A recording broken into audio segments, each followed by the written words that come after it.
Good morning, children, and welcome to all of you in online classes. Dear students, we are discussing about second poem of Flamingo book, and the name of poem is An Elementary School Classroom in Islam. Means we are discussing about a primary school which is running in low economic standard areas. Or this poem has been composed by Stephen Spender, one of the renowned poets of English literature, who is famous for highlighting the issues of social inequalities and social injustice. Through this poem also, dear students, he is trying to tell us about the social inequalities, social injustice which are going on in our societies. Dear students, in previous video I explained stanza 1 and stanza 2. In stanza 1 I told you, taught you, explained you about the students who are studying in elementary school classroom running in slum areas, or how they are sitting and how they are studying. I told you about their condition. In second stanza, dear students, I explained you the condition of classroom. What is the situation and condition of classroom in which the students of slum areas, how they are sitting, and what is the interior condition of that. I told you. I also told you and explained you about two gifted items, that is a picture of Shakespeare and one map, one scenery. Or what was given in that map we discussed in the previous video in second stanza. Today I am going to teach you stanza 3 and stanza 4 of this poem, An Elementary School Classroom in Islam. Dear students, here first I am reading the stanza 3. Surely Shakespeare is wicked. The map is a bad example, with ships and sun and love tempting them to steal. For lives that slyly turn in their crammed holes, from fog to endless night, on their slag heap, these children wear skin peeped through by bones and spectacles of steel, with mended glass, like a bottle bits on stone. All of their time and space are foggy slum, so blot their map with slums as big as doom. So this is the third stanza. Here I am going to explain line by line. Please listen carefully. Here poet Stephen Spender says that the two items which were displayed on sour cream walls, first one is the picture of Shakespeare, or second one is the map. In that different good things, beautiful things are given. He says that the picture of Shakespeare is bad example for the children who are sitting and studying in this elementary classroom. school classroom. This picture is not giving any benefit, any idea to them, because in such circumstances they cannot suppose do good things. They can never become a great poet and dramatist like Shakespeare.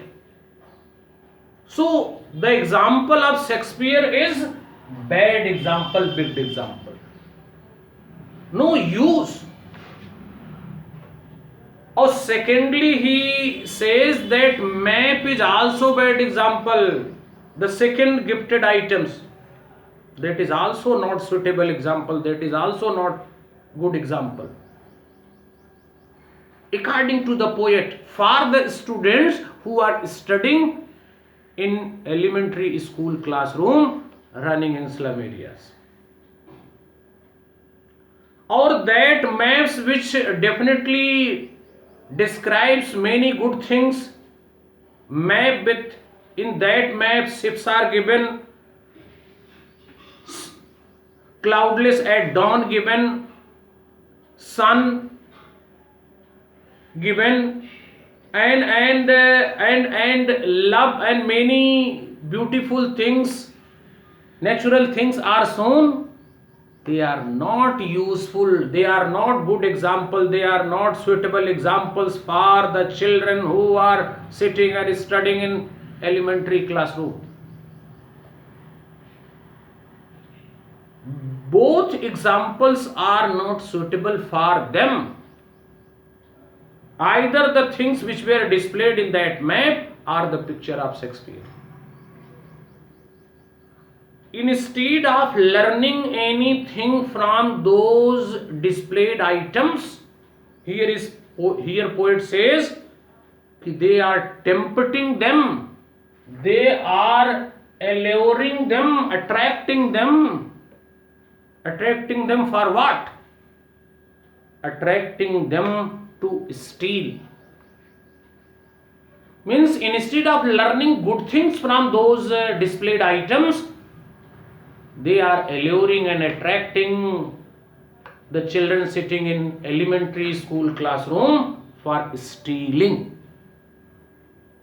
So no use of those displayed items, no benefit of those displayed items, either Shakespeare's picture or that map in which many beautiful things have been given.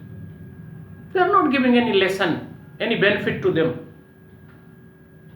Because here is given for their lives that slyly, cunningly, because as their lives, for means here as their lives cunningly turned into the crammed holes, into the narrow holes.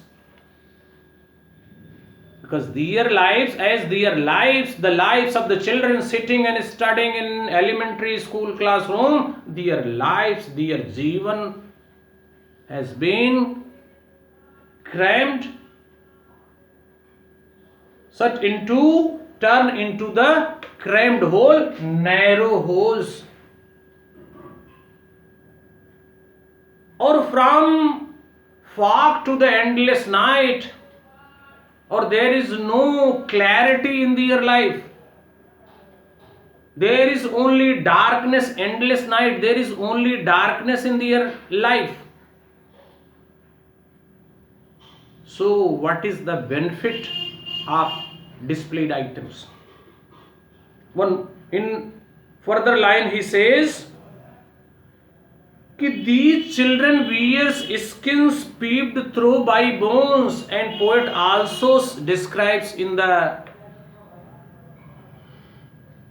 given lines that the children are very, very weak, thin. Even their bones are peeping through their skins. You can see.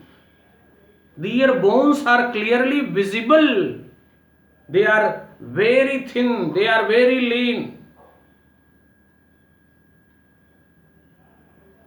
So the no use of that gifted items. Their bones, due to weakness, due to that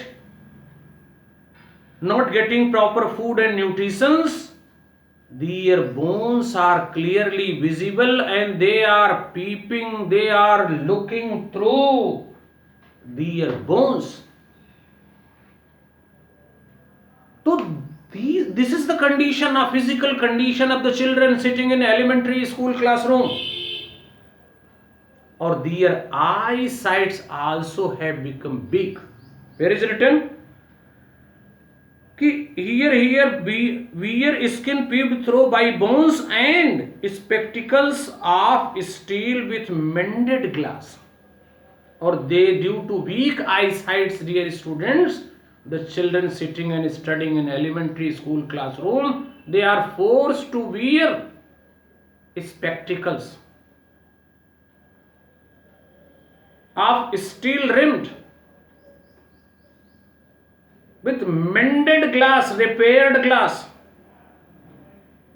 Firstly, steel rimmed, steel framed, or secondly, the glasses which have been used in that spectacles are not quality glasses, they are repaired and mended glasses.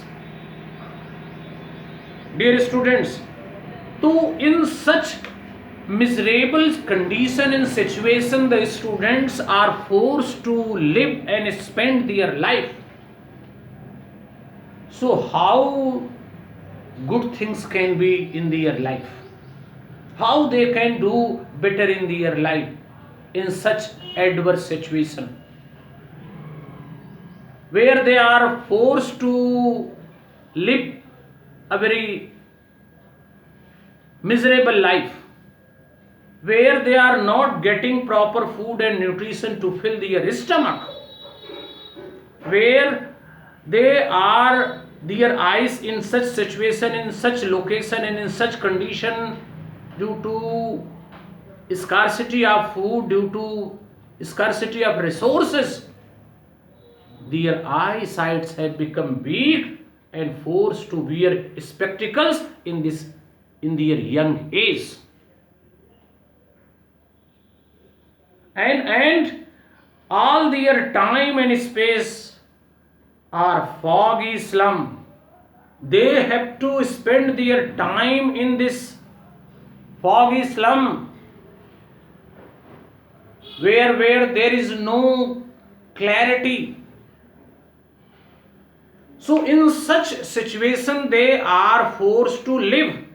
So finally the poet appeals, so blot their maps. So that is a blemish, that particular map is a kalank, is a blot, is a spot. So blot their maps with the slum. So poet says that this map must be removed from their slums, from their areas, from their classroom. Or how it should be removed? As big as doom, as big as destruction. As at the time of doom, everything is destroyed. In the same way, dear students, the children, the map should be also removed from their areas, from their classrooms, because there is no benefit of this map and the given things in the map. In next paragraph, in next stanza, dear student, fourth stanza, he appeals to all the people and all the authority. Unless governor and inspector and visitor, this maps becomes their window. He says in further lines, until and unless this map, in place of this map, there will not be a big windows. are not able to concentrate. He appeals to the children, he appeals to the authorities, he appeals to the governor, he appeals to the inspector, visitors, he make big windows in place of this map. Because these windows have, here is given, and these windows that shut their lives like catacombs, because in this narrow and in dark and dim classroom, these windows have closed and shut their lives just like catacombs, just like underground burial place. So because so here the poet appeals, because these windows that shut their lives like catacombs, or in that situation they cannot study. So finally he appeals in the further line and he says, ki break, oh break. He appeals to destruct and destroy and remove. What remove? To these areas, to these schools, elementary school classroom and dark and dirty classroom, destroy them, destruct them, break them, break such slum areas, such towns where children are forced to live. Or what after break? Suppose what another advice of the poet, and show the children to the green field. The children who are studying and sitting in elementary classroom, in a dark classroom, without proper ventilation, without proper light, show them nature. Take such children into the nature and show them green fields, and give them chance to run on gold, on sands. What? And give them chance to run on sand, run on golden sands. Here is given on the sea shore, or under the blue sky, under azure, under the blue sky. Run azure on golds and let their tongues, or give them chance to speak freely. Give them, and here is given, tongue run naked, means they will be able to express themselves freely. Or when they will get the chance to enjoy the nature, and when their mind will be refreshed, or at that time, dear students, when the books will be given to them in their hands, or they will be able to express themselves freely. Understood? Into the books, white, green, leaves open in that nature. So dear students, then surely history will be of those whose language is as bright as sun. Otherwise, in this limited resources, in this adverse situation, the children who are sitting and studying in elementary classroom, in dark classroom, they can never be able to express themselves freely. They can never be able to reach at the peak in their life. So he appeals to the governor, teachers, visitors, to destruct and to break such areas and such towns, and take the children to nature and give them chance to refresh their minds. So this is all about stanza number 3 and stanza number 4, dear students. I hope you have understood. If you have any doubt, you may ask. Thank you, dear students.